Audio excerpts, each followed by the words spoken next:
So happy that you all are here today for what is one of our most important events of the year, the Women United in Philanthropy Grants Finalists presentation.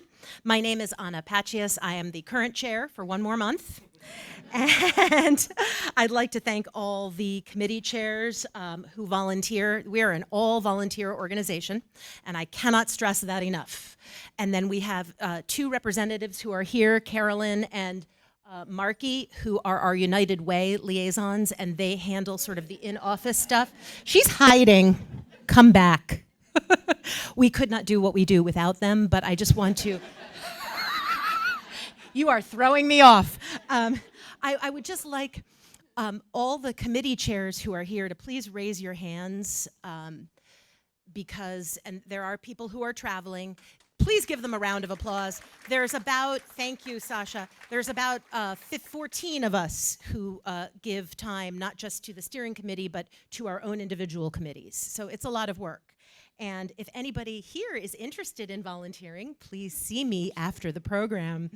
I would like to especially thank the Grants Committee for your hard work. It's a really heavy lift, you guys. And we do it year after year, and 2025 is our 20th anniversary. So this has been going on for 20 years, yeah. I want to thank all of you, our dedicated members. I met some people here today who are interested in learning and are here sort of learning about what we do in hopes of joining, so thank you to them.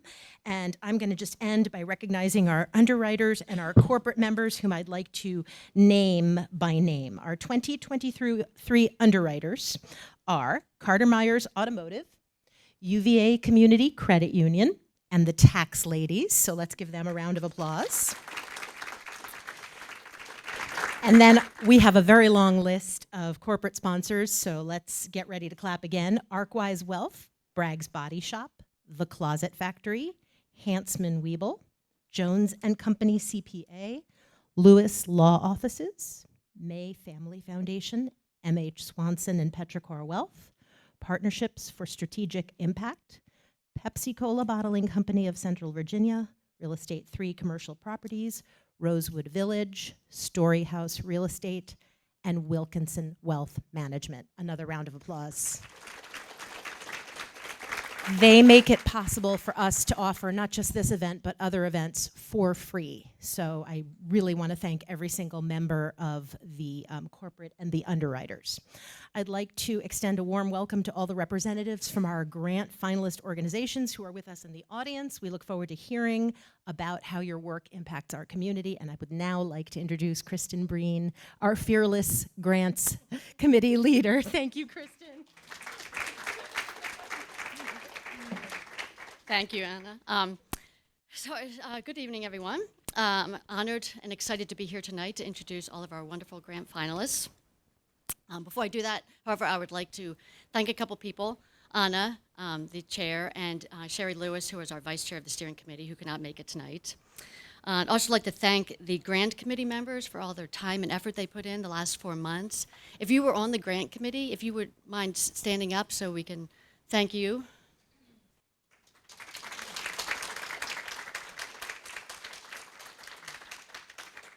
Thank you. And I would especially like to thank Mac Weems, who's the grant vice chair, and Karen Poos, who's the past chair, for all their help and support these last couple months. I couldn't have done it without you guys, so I appreciate that.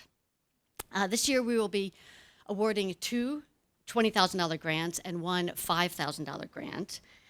Our grant process started back in January when Women United members were asked to nominate organizations, and we've received 34 nominations. After reaching out to those organizations and letting them know our process and our calendar, 30 of those organizations chose to submit a proposal.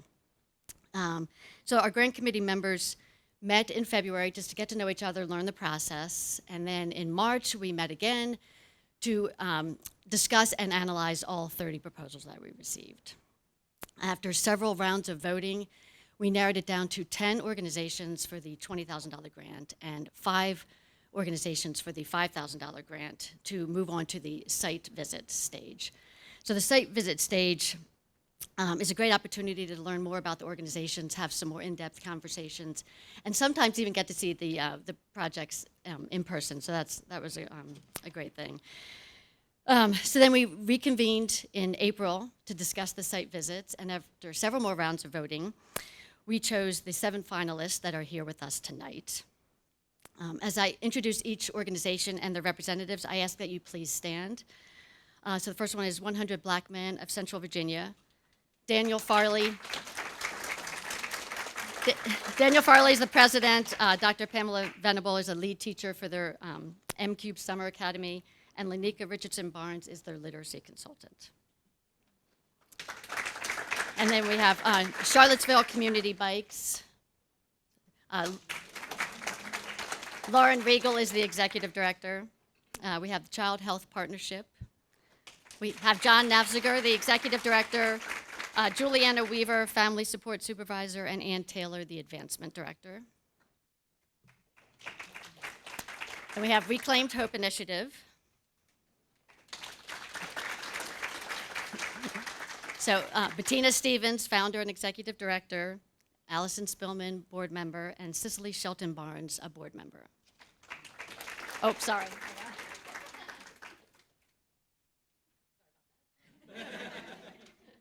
I know everybody, but it's, you know. Then we have the Sexual Assault Resource Agency. Renee Branson, executive director. And then for the $5,000 grant, we have Girls on the Run, Central Virginia, and Blue Ridge. Mary Hansen's the executive director. Samantha Savage is the program director for the Charlottesville region, and Beth Whitty Rogers is a board member. And then we have Wild Rock. Meg Phillips, who's the executive director. And so anyway, let's get to why we're all here tonight, to hear the presentations. And each organization was asked to give a 5-minute presentation, and then we'll have a 3-minute Q&A after each presentation. So we'll start with 100 Black Men of Central Virginia, Daniel Farley. Yep. Oh, sorry, I was supposed to. Hello, everyone. Hi. My name is Daniel Fairley. I'm a youth opportunity coordinator, but for this, I'm actually the president of the 100 Black Men of Central Virginia. So excited to see you all, so excited to see so many friendly faces, and honestly, just thank you to everyone that's been on the grants committee. Thank you to everyone that's reviewed our application, heard what we had to say. Just initially, I just want to say thank you to you all, because I know that it took a lot to get to this stage, so thank you for that. Thank you, Lanika. So I will get started. Just kind of, oh, here we are. I forgot to put anyone. Okay, so what we're gonna be talking about today is about our entire program, focusing on specifically how the $10,000 will help our programming, and then another $10,000 will help kind of scholarships that we're looking to give out. So explaining to you a bit about our working with Fire and Ice, which is Lanika, her company. We're gonna talk about that. We're gonna go through M-Cube and our literacy program, and then talk about our high school scholars. So to start off with Fire and Ice, just to kind of, our whole slide's not here, but it's okay. So just to kind of get you all acquainted. So the 100 Black Men of Central Virginia is focused on closing the achievement gap.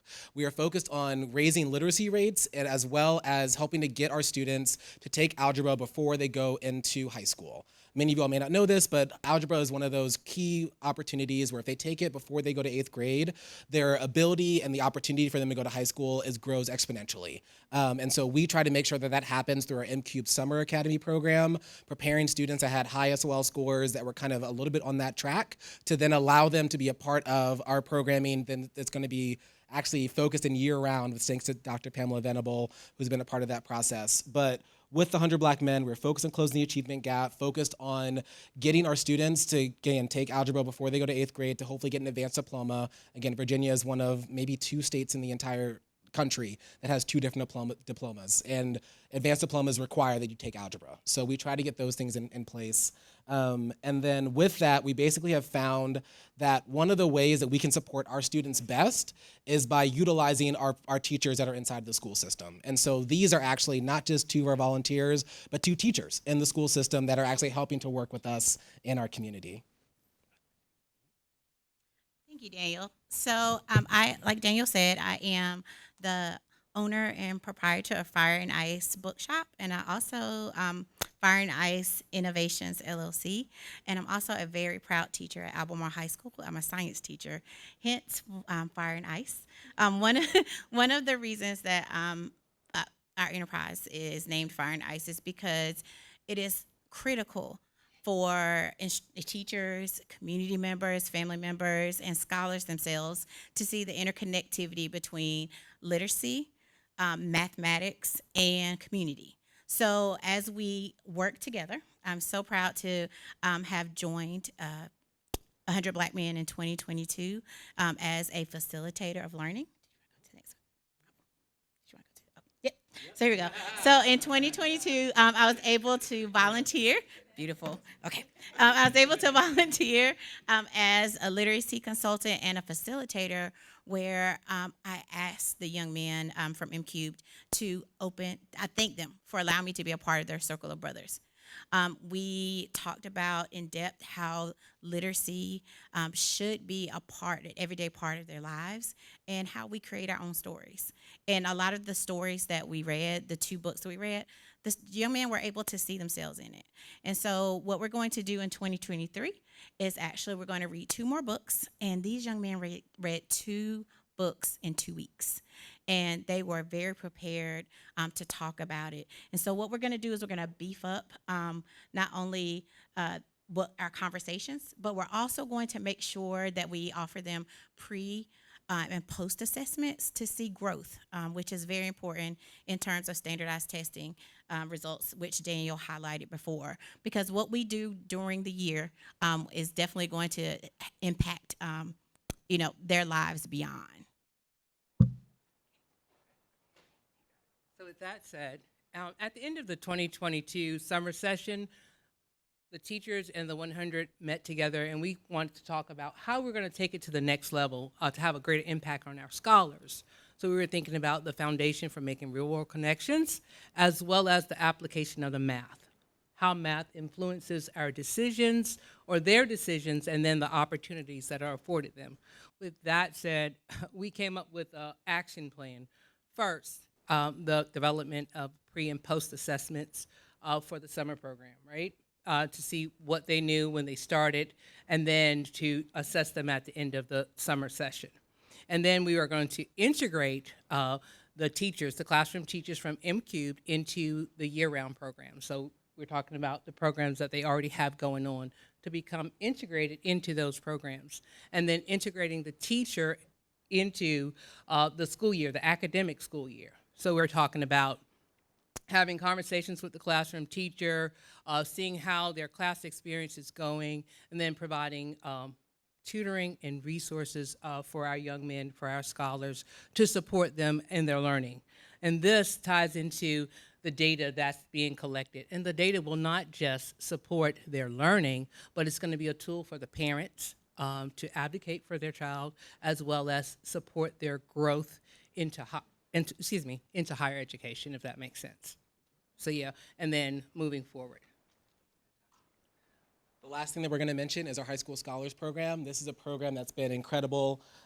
This past year, we raised the most money we ever have before for $42,000 to give away $1,000 scholarships to all of our students. And we actually even thank you to, I saw Ella, there you are. Thank you to the the Black women of Central Virginia for their work in helping us to raise money to give out a scholarship to a woman for the first time.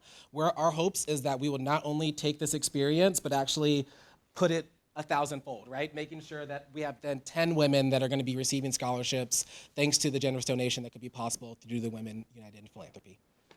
Fantastic.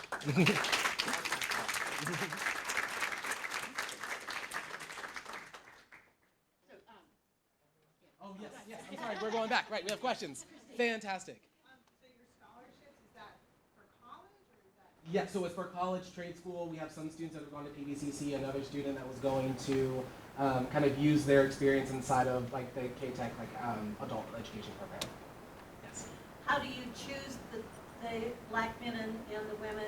Do they come to you or do you choose them? Yes, we have a scholarship application process where students are able to apply with a 3.0 or higher. We're actually trying to create a more equitable process because we have lots of students that are still going into college that have a 2.9, 2.8. And so we're basically going to be creating a ranking system where students can say, I participated in these programs with 100 black men, I have a 2.9, and then I'm kind of looking forward, and I have financial needs in this way. And if I could just highlight one other thing that this wonderful organization does, they actually go into the schools. So they go in, the gentleman from 100 Black Men actually go into the school and they work with students to make sure that the application is complete and ready before the deadline. So Yes, absolutely. Encourage others. Yes, and encourage others, Yes. exactly. Yes. How are the students referred? Is it totally volunteer or how are they referred? Yes. Oh, yes. I'm so sorry. Yes, so the students are referred to, we have a couple of different ways. Actually, we have teacher recommendations now, where students are able to then be recommended by their teachers.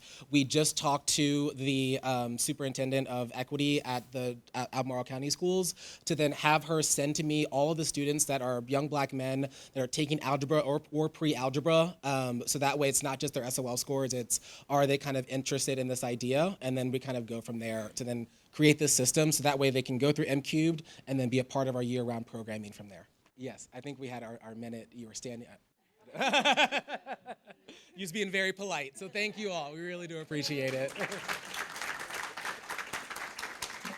Thank you. Next up is Charlottesville Community Bikes with Lauren Riegel. Hi, I'm Lauren Riegel. I'm Executive Director at Charlottesville Community Bikes. I also want to thank you for the opportunity to share about the work we do and our grant proposal specifically. So we are a nonprofit bike shop that promotes environmentally sound transportation, recycles bikes, and makes biking accessible. We are a bike shop, but really we always tell people that we're a community service organization and bikes are just the tool that we're using. You know, all the organizations here, we're all working towards the same goal.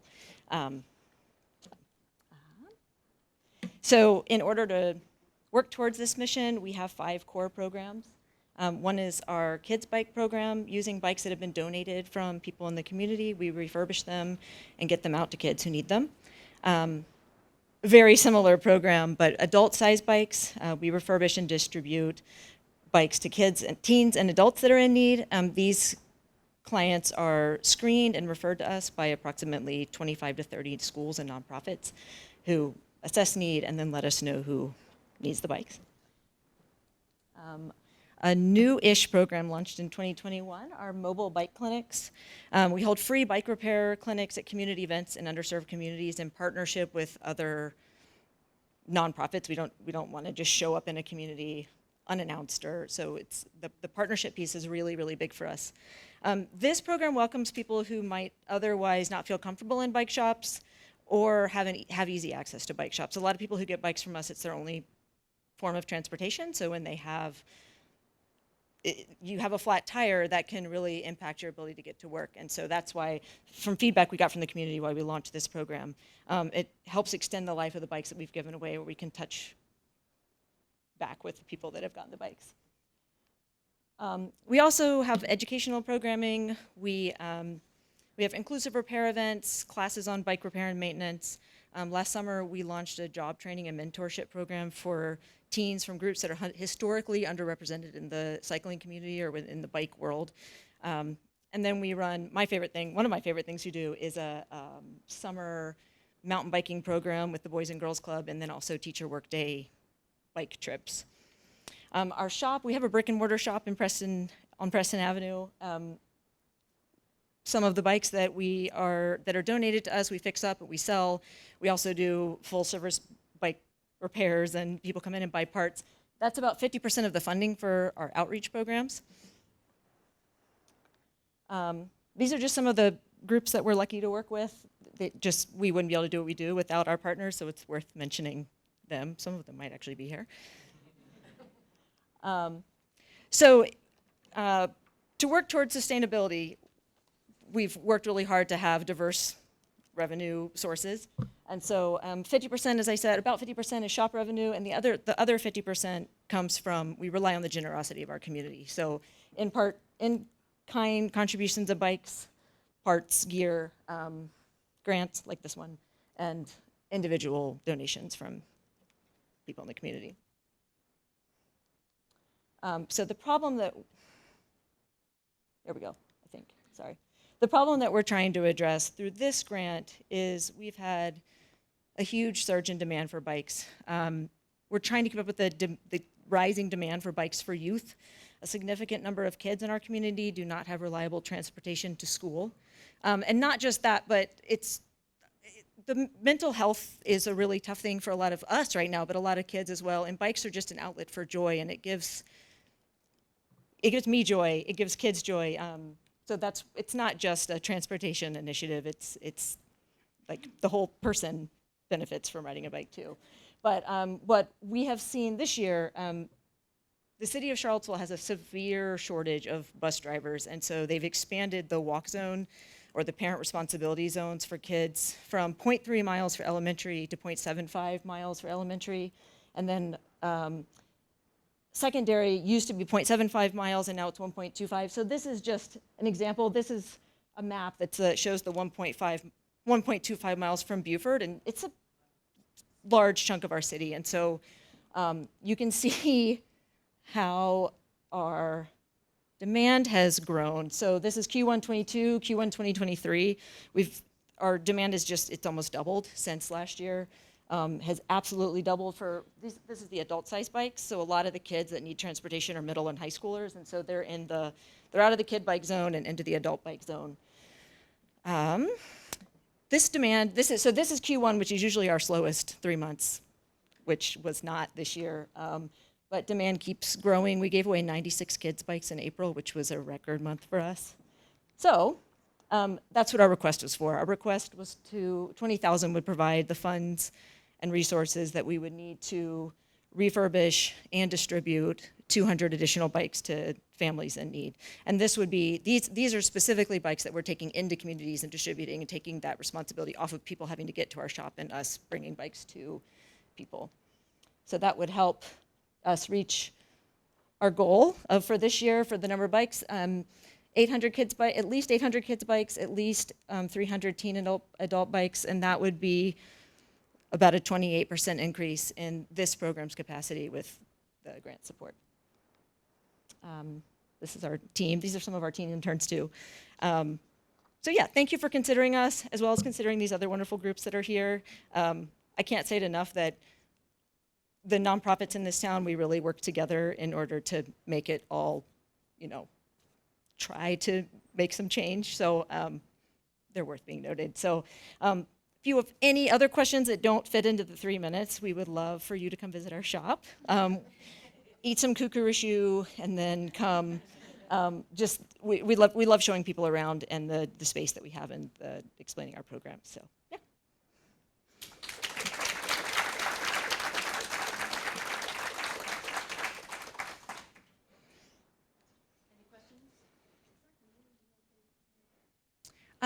Behind Sticks Kebab Shop on Preston Avenue, so we're in the back of the building. Depending on how long you've been in Charlottesville, it's been a lot of things like Outback Lodge and dance club, but now it's a bike shop.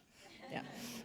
Can you tell us what requirements you have? Is it a financial need-based requirement for people to get bikes, and kind of how do people need to be qualified, and kind of how that works? So we're a really small organization. We have 3 full-time staff. So our partner organizations that refer clients to us, they do the screening. And so it kind of depends on the nonprofit that's referring it. Most of those are a financial need. Some groups are people that are in recovery or people that are in mental health treatment and so need a bike for those reasons. But for the most part, I would say 98% of the people getting those adult-sized bikes especially are in financial need and need transportation immediately to get to jobs, school, the like, yeah. You're 42% of shop revenue, so can anybody just bring their bike there to be repaired? Mm-hmm. And are you all advertising that at all? I mean, that's grown since we became our own 501c3 in 2021, and so that whole fundraising piece happened in the last couple of years, and the shop has grown a lot too. So when people buy bikes or get their bikes fixed, that's another way that people financially support the organization. It's out there advertising. I mean, we're a nonprofit, so our advertising budget is like. Yeah. Any other questions?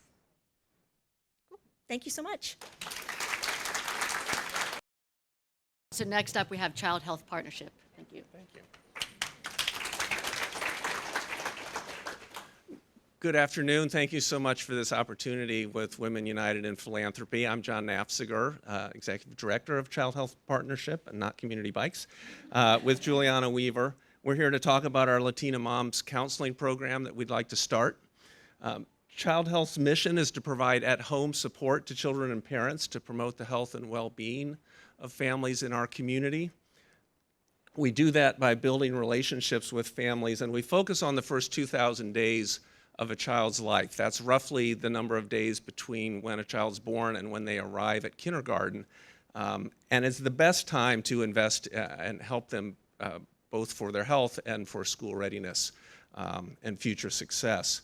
So we have a lot of information that we gather and results. It's a proven program to be successful in working with families. And what we do is have teams of registered nurses and family support specialists that work in the home, building a relationship and supporting each family in those pillar areas of health, child development, and family self-sufficiency. And within those pillars, then we're able to really individualize that service based on each family's goals for their child and what their needs are. And the way to have impact in what we do is to work with both generations in the home, to reduce the stress on the family and the stress on the child, particularly in areas like housing and food, and most particularly in this case related to mental health issues and depression. So specifics of what we do here, but really taking a comprehensive approach, again, based on what the families need and helping families figure out how to be advocates and the best supports for their own kids. So we work with about an average of 450 children a year in the community, over 300 families in Albemarle, Charlottesville, as well as Fluvanna and Louisa counties. What we're seeing now is close to half of our families are Spanish-speaking families. And we've been able to partner to provide in-home counseling for parents that need that support, but not to date for Spanish-speaking families. We actually were able to pilot that last summer for a few months, saw tremendous impact, tremendous need, and we're hoping to expand that to be able to serve many more families. Okay, so as John said, we really wanted to expand our services to the maternal mental health.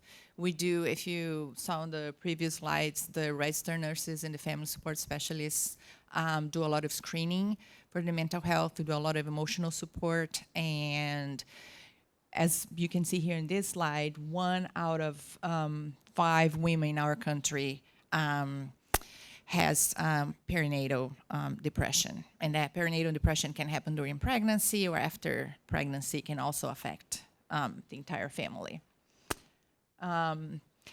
I just love this quote, and I carry this with me in my work, in my personal life. There is no such thing as a baby.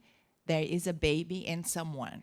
So like John mentioned, we work with 2 generations. So the point of interest to our program is the child, but we have to address the caregivers. We have to help the caregivers so the caregivers can give the children what they need to develop.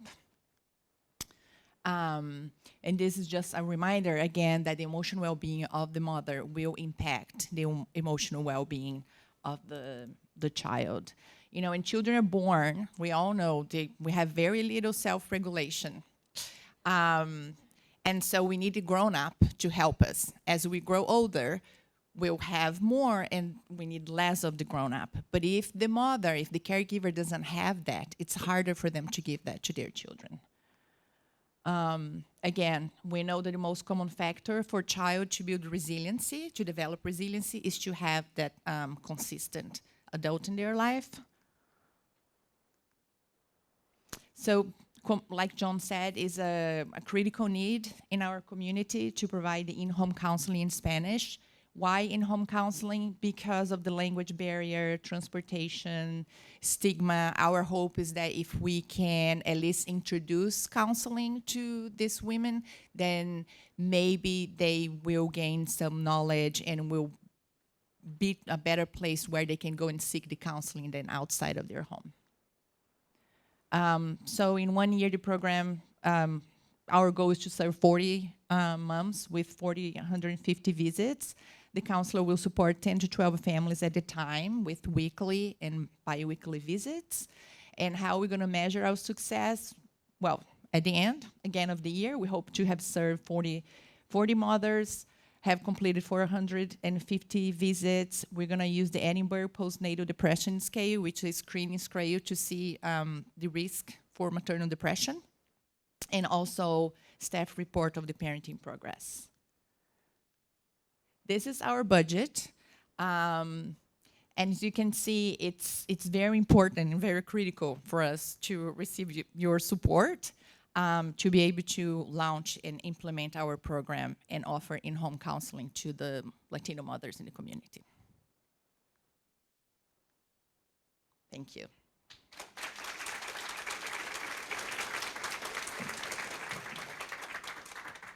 Do we have any questions? Yeah. The counseling? Oh, our program. Our program, we use the parenting curriculum that it is evidence-based. The in-home counseling, we are looking for what we did last summer. I use a lot of like solution focus-based therapy because we had a limited time. So we set some goals and to try to help the woman to learn some strategies to manage stress. Yeah. Yeah. Juliana, if I understand correctly, you will be the person who is delivering this counseling? Yes. So can you tell us a little bit about yourself? Yes. Wow. I don't, that's a big question. So I have I've been working with children and families for more than 20 years. I'm from Brazil and I work with children and families in my country. 2001, I came to the US and continue to work with children and families. It is my passion. I did the practicum, I did our pilot program last summer that John said, serving Spanish speaking clients. What else? What else can I say about me? It is, I don't know, I'm very passionate. Yes, it works. I'm very passionate, about my work and being able to offer this to families. And I truly believe, like I said, I cannot think about a child without thinking about a caregiver near a child. And I see that there's tremendous need for, the support to our parents so they can help their children.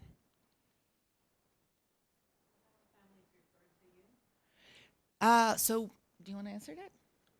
Give you a break. So the majority of our referrals come through medical sources, a lot from UVA Medical Center, different departments there, other private practice doctors. We get close to a quarter our word of mouth now, our families that have a friend or family member that know about us and make that referral, and then also other community partners. Yeah, Ella.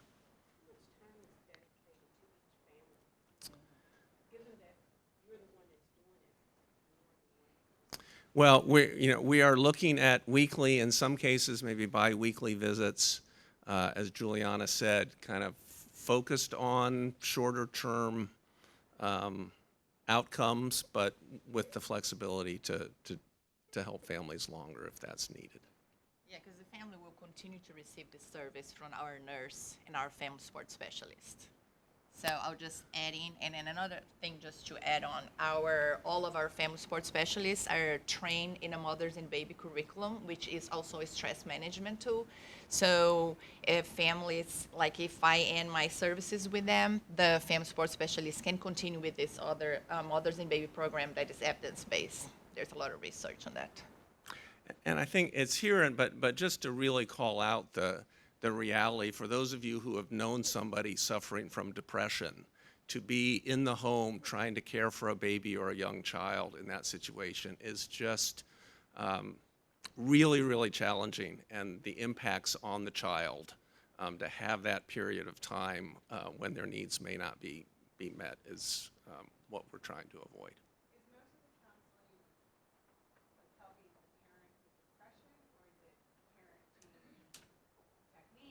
Oh, interesting. So our general program is focused on that kind of parenting skills and resources, and again, how to advocate for their child and family, how to problem solve, that kind of work. So that is our overall program is very much focused on that. But for the more challenging cases, when there really is a bigger mental health situation going on, is where the counseling comes in.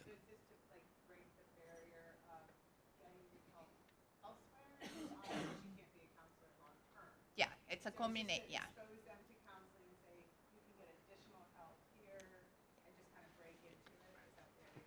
Yeah, that's one of the goals. For some women, like depression can be a temporary thing. So for some women, yeah, we can do 3-4 months of work, and they will be in a better place. It depends how what happened in their lives before, the amount of support they have. For others, not. But I really hope to break the stigma where they're like, you know what, I can go out there and seek help, so then I can make a referral or partner with another agency in the community for them to receive the long term. Yes. Yeah. Yeah. Thank you so much. Thank you. Thank you for having us tonight. I always love hearing about other nonprofits and what they're doing as well. So I really enjoy this night of coming together and sharing work outside what we do day in and day out. So thank you for hosting this every year. My name is Bettina Stevens, and I am the founder and executive director of Reclaimed Hope Initiative. And tonight I will be proposing to you about Camp Hope. So just a little bit of an organizational overview. We were founded in 2018. My own family story is what founded our organization, and I say all the time I didn't really mean to start a nonprofit, but here we are. So our mission is to strengthen and empower families navigating foster care, adoption, and children with disabilities, and our long-term vision is to basically prevent family separation. So finding and creating environments where families can heal together, ultimately limiting family separation for the long run. And we have 3 primary programs. So our first one is Thrive, which is our family support program, and through this we serve roughly 100 families in 5 counties. Camp Hope is our summer camp, and I'll be talking to you way more about that. And then RAMP is our racial advocacy and mentorship program, and this is twofold. It's for white parents who are fostering or adopting a child of color, so they go through an educational program, and then those children are also paired with the same race, same gender mentor in order to foster racial identity, racial pride, and really bridge that gap between parent and child for the long haul. Okay, so what is Camp Hope? Camp Hope is a summer camp for children ages 4 to 12 who are managing mental health needs, behavioral needs, intellectual disability, or past trauma. And it's unique because we offer trauma competent and medically equipped care for most of our population who is unable to attend an existing summer camp anywhere else in town. So I created Camp Hope as a result of my own son's story, who at the age of 7 had been dismissed from every summer camp in town with a one-on-one aide going with him, and really realizing the intensity of his trauma and his need for higher support. It broke my heart that he couldn't just attend a summer camp like any other peer in town and be successful. And so in 2020, we piloted Camp Hope with 15 children, and it was a huge success, and it has grown exponentially since then. So what makes Camp Hope unique? So our first one is that it's fully inclusive. So no child is turned away due to complexity of need. So we have children who are nonverbal, wheelchair users, seizure disorders, complex medical needs, G-tube fed, trach fed, and additionally, we accommodate for all levels of physical, mental, emotional, and medical help. So regardless of what the child needs, we are staffing appropriately for that and making sure that the child is successful at camp. And then the last thing is it's financially accessible. So we do our very best to lower costs as much as possible, but roughly about 45 to 50% of our campers are on sliding scale scholarship, and so we try to make it as equitable as possible so finances are never a barrier to entry. The second piece is that we offer individualized care. So we staff a 1 to 2 staff to child ratio across all of our campers, and we staff a 1 to 1 ratio for any of our children who are wheelchair users, nonverbal, or medically complex. We do new camper home visits. So for any new camper who's coming, we go meet the family, we meet the child, we get a holistic picture of who they are and what they're walking in with so that we can set them up for success. We create individualized plans for every camper, and their staff is given those plans at orientation in depth that we walk through. So no matter what the camper needs, we're making sure that every staff in that room is able to meet that need.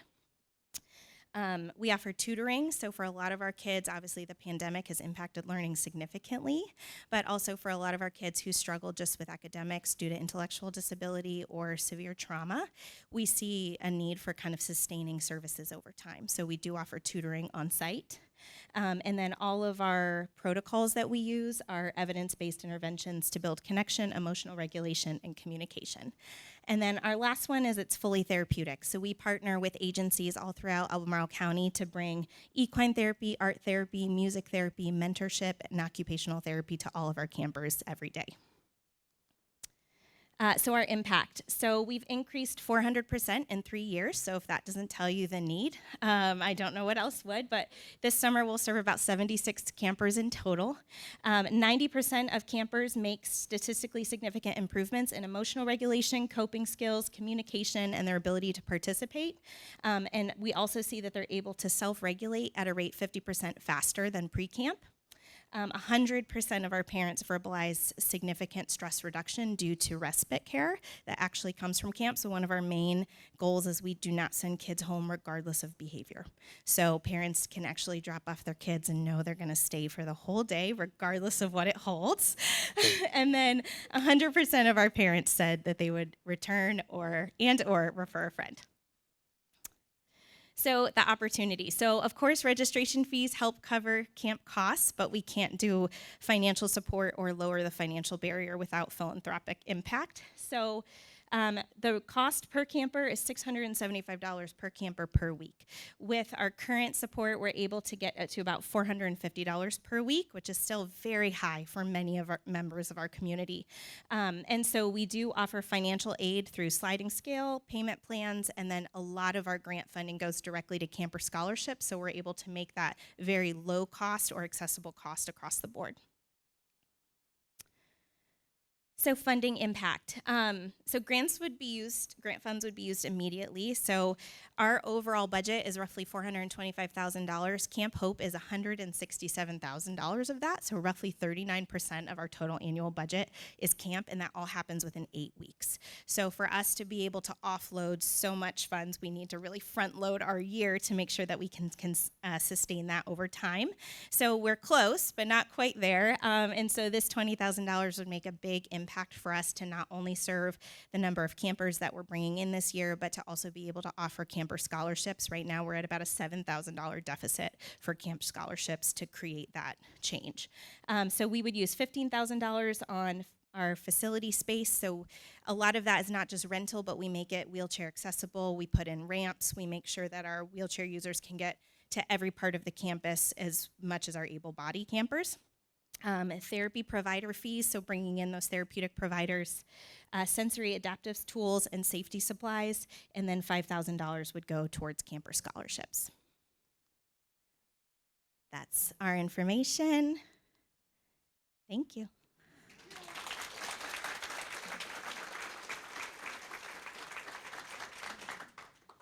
Anybody have any questions? Yeah. Where are your campers coming from? They come from Albemarle County or the surrounding counties? And could one come from Colorado or from another state? We haven't had any out of state yet, although I have had some inquiries from like Northern Virginia and Maryland and DC. Because of our growth, it's been really hard to sustain having a lot of extra referrals. But I would say, yeah, we have roughly 4 to 5 counties that come. Last year, we had people as far as Stanton and Massanutten bringing their kids to camp. And I laugh because this year we've done about 20 new camper visits, and every new parent was like, where is camp? Like nobody actually knew where it was. They just signed up without even knowing because it's just so hard to find accessible space for these kids. Yeah. Good question. Yeah, so we hold Camp Hope at the Charlottesville Waldorf School. So we've been there the last 3 years. This will probably be our last year there, so we are looking for new space because we won't be able to sustain another growth like this summer. Next year in that space, we will be fully maxed out. And our hours are 9 to 4:30, so parents can drop off around 8:45, pick up at 4:30, and that's kind of a full, we hope to get a full work day in for parents, so to limit that kind of need for back and forth.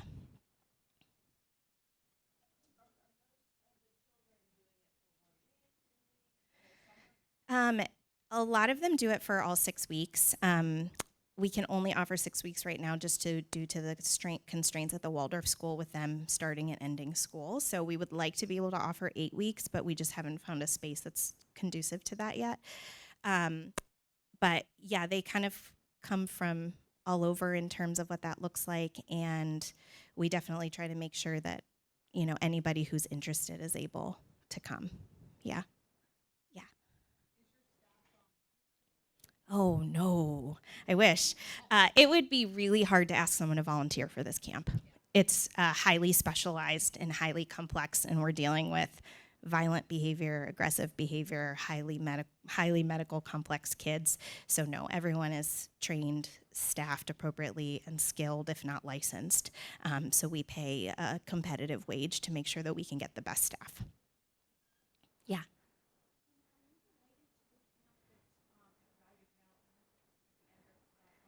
Camp Holiday Trails. We are not. We are not, yeah. They're a totally separate entity.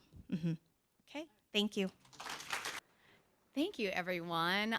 Thank you so much to the grant committee who honored us by bringing us here, and thank you so much to these great community partners who I look around the room and for who was standing up here and recognize so many faces and can think over the years of how we've worked and partnered together. So it's really an honor to be included with this group.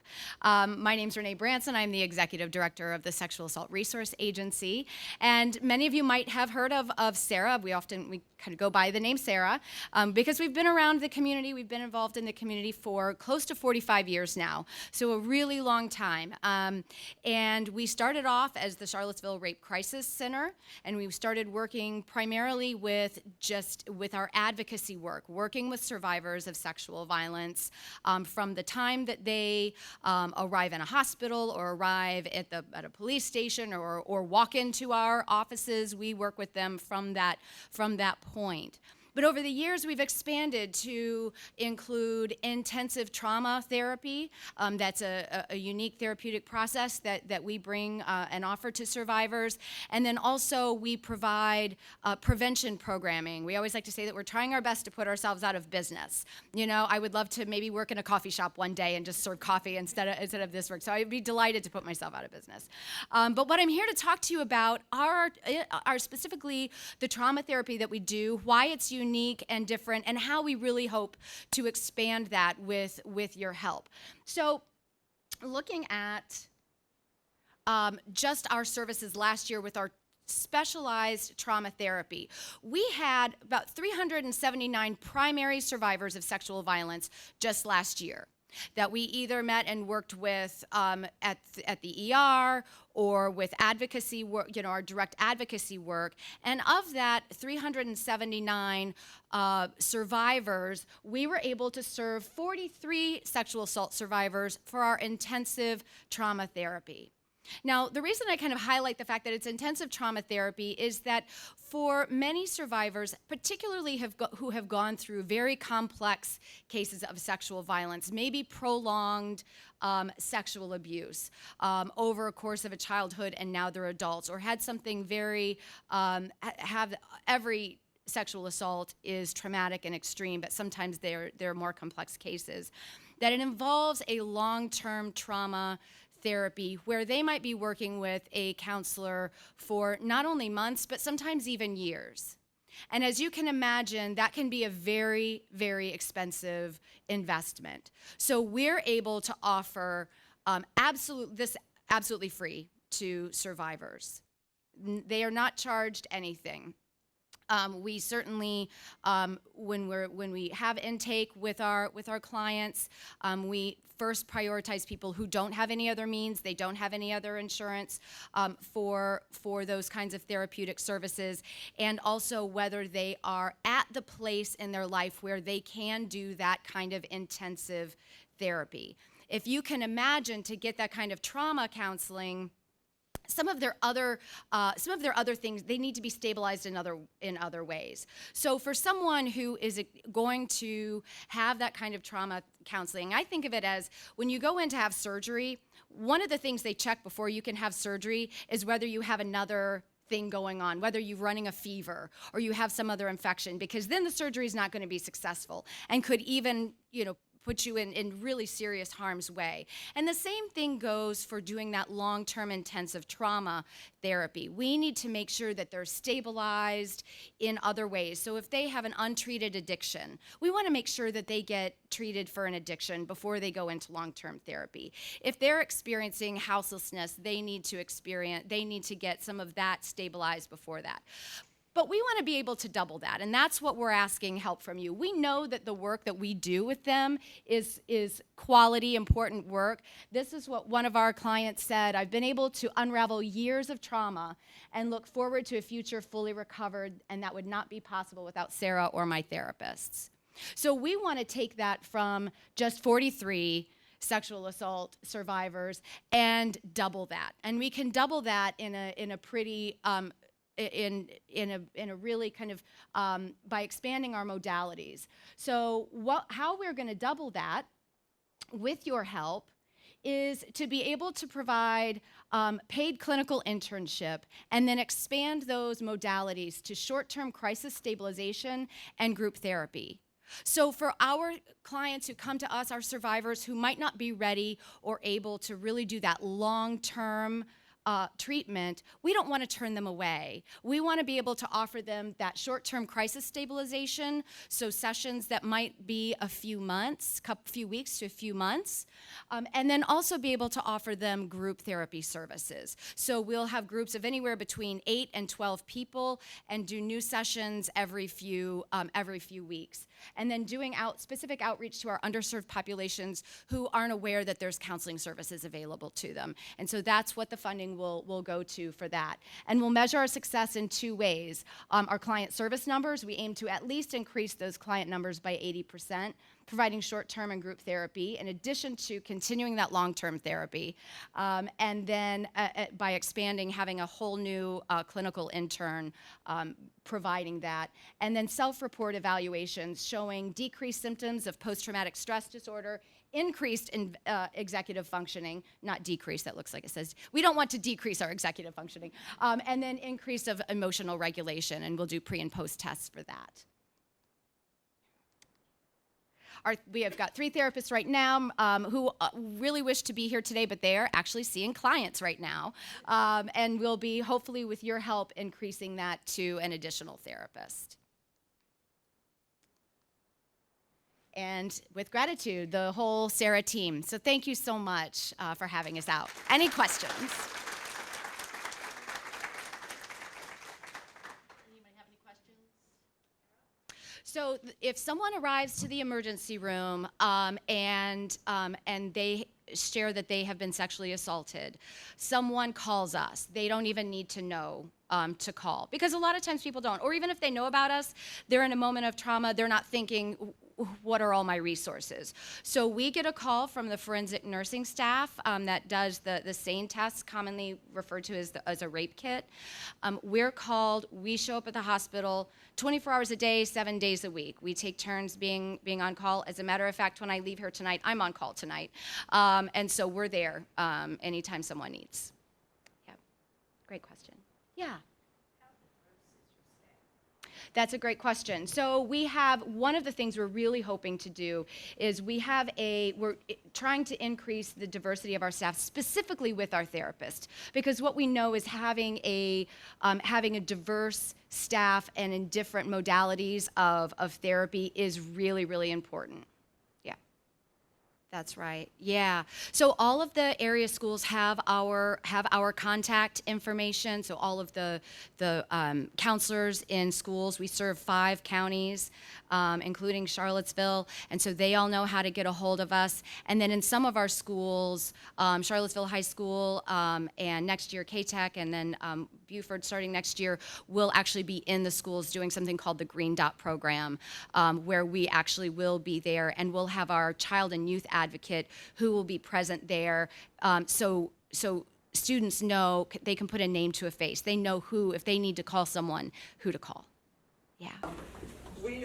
Girls on the Run is a positive youth development program, and we target girls in grades 3 through 8 with a research-based curriculum that teaches girls self-confidence, competency, and just how to manage emotion and life skills to help them navigate the difficult waters, middle school, high school, and beyond. So basically, we work with them for 10 weeks. Girls meet twice weekly with certified coaches for 90-minute lessons. Each lesson has a topic that is specific to girls. They discuss these topics and really delve deep into them while they're playing running games and doing workouts and warm-ups. These running games allow them to practice the skills through repetition. They're actually trying them out with their teammates and their coaches, but they also get them moving. So over the course of the 10-week period, they will be trained to run a 5K event at the end of the season. This is a non-competitive event. We take girls from all levels of activity and ability and work with them in this inclusive curriculum to promote the health that we want them to have. So basically, oops, I'm ahead of myself. So our mission is to inspire girls to be healthful, joyful, healthful, and confident using a fun, experience-based curriculum which creatively integrates running. We envision a world where every girl knows and activates her limitless potential. Our core values include recognizing our power and responsibility to be intentional in our decision-making, express joy, optimism, and gratitude through our words, thoughts, and actions, embrace our differences, and finding strength in our connectedness. We have to nurture our physical, emotional, and spiritual self, lead with an open heart, and assume with a positive intent, and stand up for each other and ourselves. We offer 2 programs, Girls on the Run for grades 3 through 5, Heart and Soul for girls in grades 6 through 8. Each is a 10-week program offered before or after school. In Girls on the Run, participants learn specific skills and strategies such as how to manage emotions, help others, make intentional decisions, and resolve conflict. Girls are inspired to make a meaningful contribution to society through the development of community service project. Our Heart and Soul participants learn about themselves through adolescence and beyond. The program addresses the whole girl, their body, brain, heart, spirit, and social connection while meeting the unique needs of this age group. Both programs end with the celebratory non-competitive 5K event. To date, we've served over 12,000 girls across Central Virginia with over 2,000 from the Charlottesville region alone. While Girls on the Run is a fee-based program, we use a sliding scale based on household income to determine those fees. We offer further financial assistance if other extenuating circumstances exist. Our goal is to remove any financial barrier that may prevent girls from participating. The funds requested in our grant proposal are what make this financial assistance possible and enable us to continue to offer this program to any girl. Our goal for the grant request is to enable over 30 additional girls to participate in either program. At least 85% of these participants will complete the 10-week program and 5K event. Our plan is to host teams at Clark, Jackson Via, and Johnson Elementary School, as well as other Charlottesville city schools. So Malia tells us that Girls on the Run has helped me to understand what it means to be a girl. It was an amazing experience being part of such a spectacular team. I will continue to teach others what I have learned while Girls on the Run and carry it with me for the rest of my life. So I thank you for this opportunity, and hope that you will consider our proposal, but we just appreciate the opportunity to be here. Sites are first come, first serve. However, we work with individual schools and create the teams based on what they feel is the best structure. And some places where we have a lot of interest, we may have to do a lottery system because the team is limited to a maximum of 15 girls. And then in other places, sometimes the school adds input as to who gets on the team. But generally, we just send out the information to all potential participants. So 15 girls, you're saying? I'm sorry? 15, you said? Yeah, our teams are 8 to 15 girls, and they work with 2 coaches each. And these coaches have been trained and certified to deliver the Girls on the Run curriculum to the team. But, So you don't take girls from outside of the school that they're at? we have had programs off of school campuses. Generally, we find the easiest way to reach the majority of our communities is on the school campuses because the kids can stay right after school, do the programs, and the families don't have to transport them anywhere. The program was developed by Molly Barker in 1996. She's from Charlotte, North Carolina.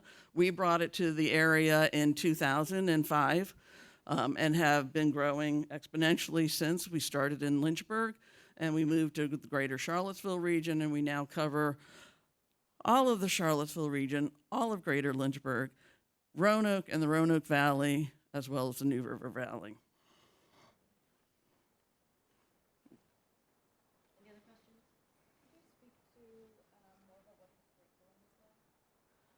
Speak to more what the curriculum does? Okay. So the curriculum deals with issues that girls face on a regular basis. The first third of the program is devoted to learning about themselves, who they are, what they stand for, what the vocabulary is for making choices for their emotions, that kind of thing. So they look at both their outer self and their inner self. The middle program is more team building, and they're actually doing skills and lessons that involve teamwork, that allow for leaders to emerge in the group and others to become followers, and vice versa. And then the last third of the program is devoted to community, how they impact their community, how the community impacts them. As we mentioned, they do a community service project during the confines of the lesson. So the projects are small, but it's the process of the girls having to decide what that project's going to be as a team, come to a consensus, figure out how they're going to manage that project within the confines of the lesson without somebody else funding it or coming in and giving them the stuff. They've got to do it all themselves, and then going out and actually accomplishing that. And so by the end of that time, we then have them prepped for the 5K event. They all come to that. We just finished at St. Anne Belfield a couple of weeks ago. They come out to this event, and it's just a big party. It's a huge celebration of their accomplishments. They come and they run, they walk, they skip, they jump. We tell them they can do anything. They can do cartwheels across the finish line if they want. And one of them did. But anyway, they come out and they do this 5K event with their family and their friends, and it's just about positive support, accomplishing this long-term goal that they've been training for, and feeling that impact of having done so.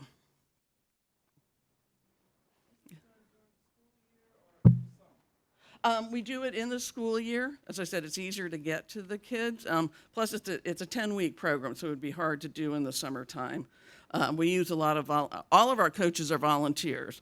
A lot of them are educators. A lot of them are coming from the community. They just have to have a passion for working with these kids, and we give them the rest. So we do both a fall and a spring program. Usually when I talk to a group of people, they're a little more rambunctious than you all. They're smaller, maybe a little cuter, and I have to say things like, if you can see me and you can hear me, make bunny ears. So if you guys want to make bunny ears, go for it. I am Meg Phillips, Executive Director of Wild Rock. I'm thrilled to be here. I'm going to talk to you a little bit about Wild Rock, what we do, and I'm going to ask for your support in providing childcare on teacher work days for some kiddos in the area.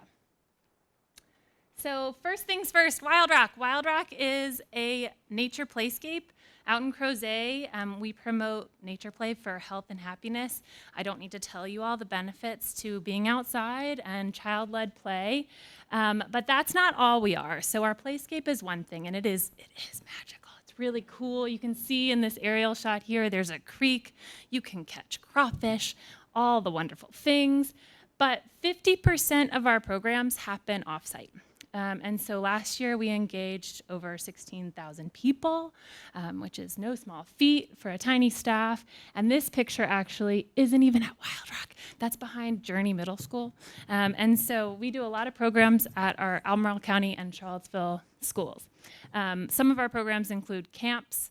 This year we're offering 8 weeks of free summer camp for Charlottesville City students. We are doing 4 weeks of camp for children in crisis and experiencing homelessness for ACPS. And then we have camps on site at Wild Rock as well. We welcome field trips every day. They are wonderful.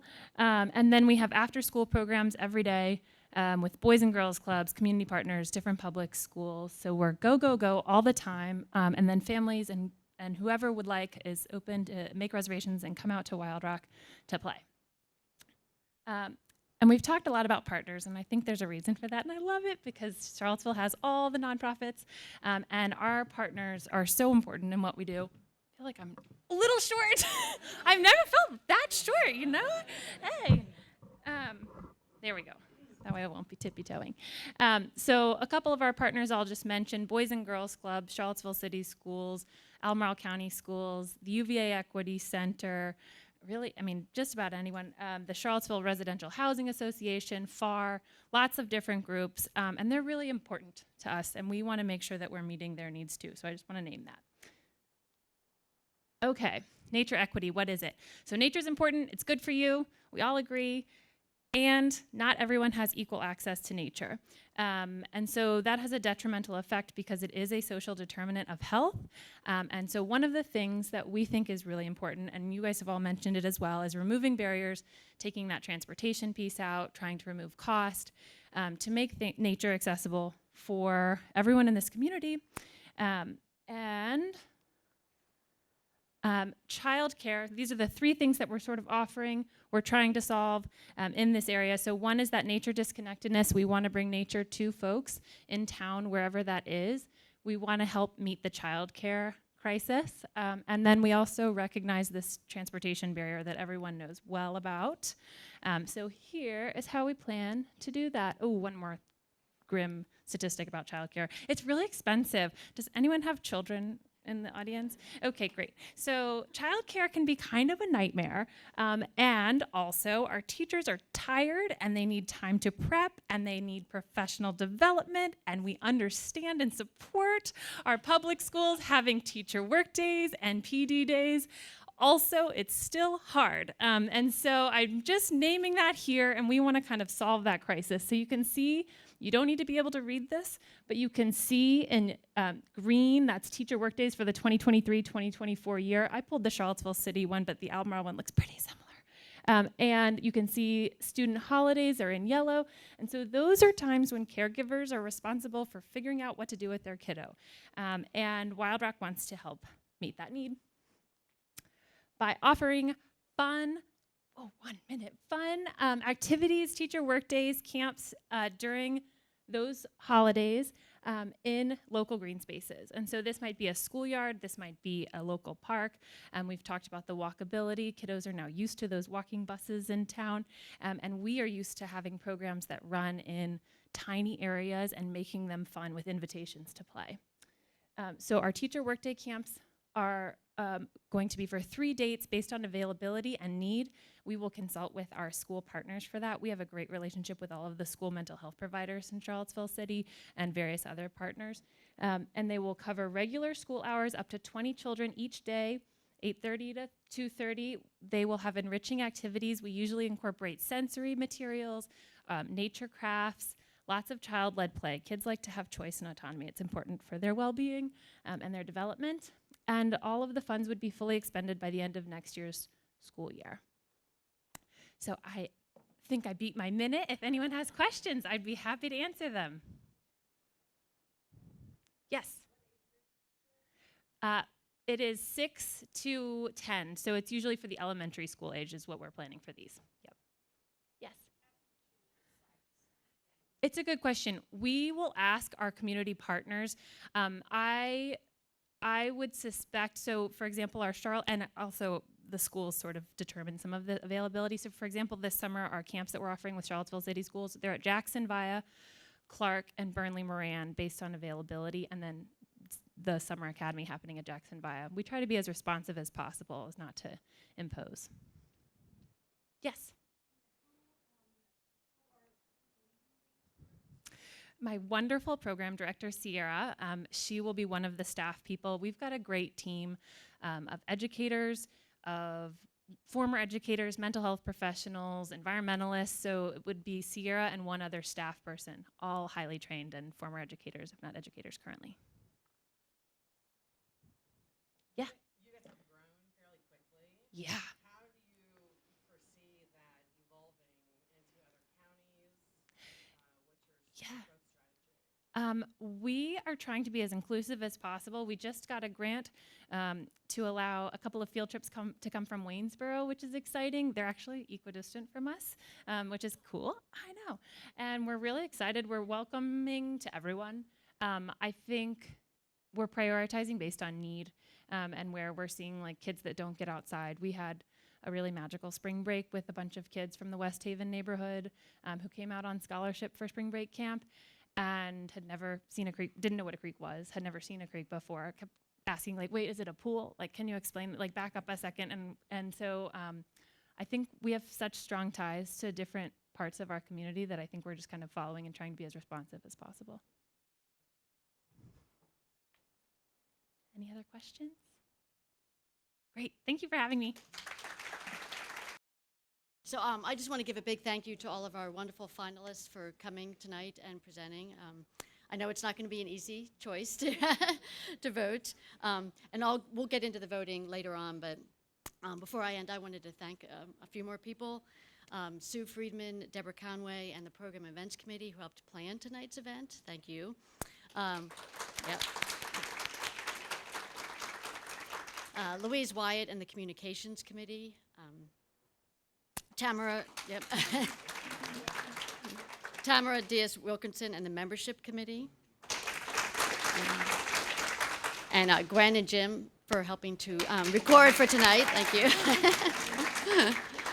So to close out the evening and to provide more information about voting and the fall luncheon, we have Sasha Tripp, who is our Vice Chair of Membership.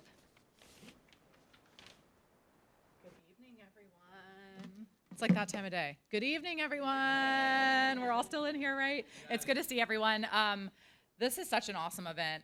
So many accolades go to the groups that are here that are providing these services. Women United in Philanthropy is such a neat group because we're all super busy.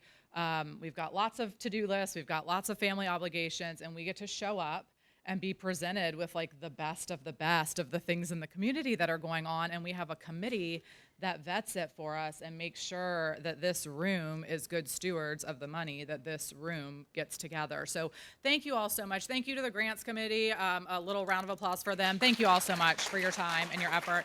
And then thank you for these amazing groups. How many people, quick show of hands, how many people were introduced to a group tonight that they did not even know existed in Charlottesville? Me too. And that doesn't happen that much anymore. So this is just awesome. I can't say enough thanks for the work that you all do in our community, and then thanks for the people that are here to support it. So I have a couple of,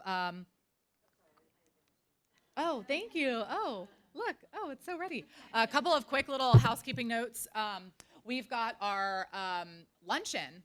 Yay, the date has officially been announced. Our fall luncheon is Tuesday, October 24th, so please mark your calendars. We would love to have you all there. That's typically our big event for the year. It's always a really, really cool group, and we're going to try some different things this year, so really excited to have you all.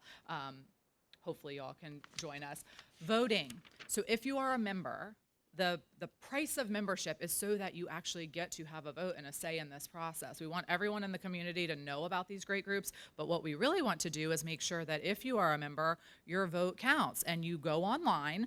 The dates are up here. May 18th to June 1st is our voting window. So please make sure you go online and cast your votes tonight so we can hear your voice and where we think this money should go and make sure that it goes to the best uses possible in our community. And keep an eye out for the email, which occasionally goes to spam. So that is not true. Oh, Anna, okay, thank you. Keep an eye out for the email that I asked Anna a question as I was walking up and she just answered it to me. Just keep an eye out for that because it does go to spam. We will try to send out multiple reminders. I know it's in the newsletter. We will do our best to get it to you, but just know you have a couple of weeks to do that.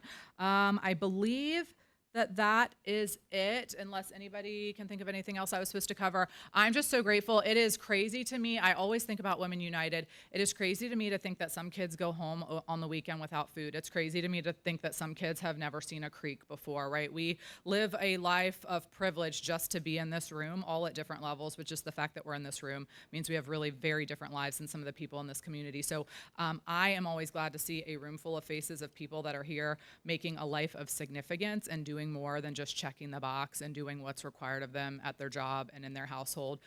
Thank you all so much for what you do. I'm so grateful for you all to be in here. I hope you all have a few more minutes to enjoy another quick refreshment. Thank you for coming, and we'll see you in October, if not before then. Thanks, guys.